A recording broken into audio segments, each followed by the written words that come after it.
Welcome to the Family Farm Only Neighbors group on Facebook. Video tips and tricks for dummies. Today we show you a trick of how you can collect pollen faster than normally. Now I shall show you how this trick works. Follow these steps. Now I click on the Move Tool button. Now I click on the Beehouse and move it near to the unpollinated flowers. The bees will be closer to the flowers in their house. In this way, the bees will collect honey faster.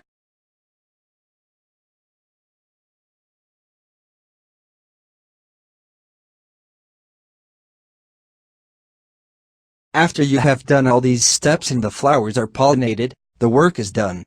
Click on the multi-tool button and move your beehouse where it has been at the beginning.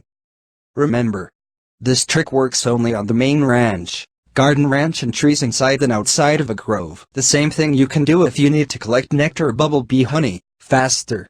Click on the beehouse where you have butterfly home and bumblebee beehive, and move it in the grove where you have those trees that can be pollinated from butterfly and bumblebee beehive. Now over to water ranch. If you have beehouse with water beehive on your water ranch, it would be good to place it in the north side of the water and do not move it when you need to pollinate water flowers, because, this way, the water bees will fly faster from up to down and slower from one side to the other side. The collection of the aquatic honey will be faster. Thanks for your watching. Please, like and share our video on Facebook, subscribe and like video on YouTube. All members are welcome to watch our videos in the future when we will create more. Have a nice gaming day, and happy farming. Bye.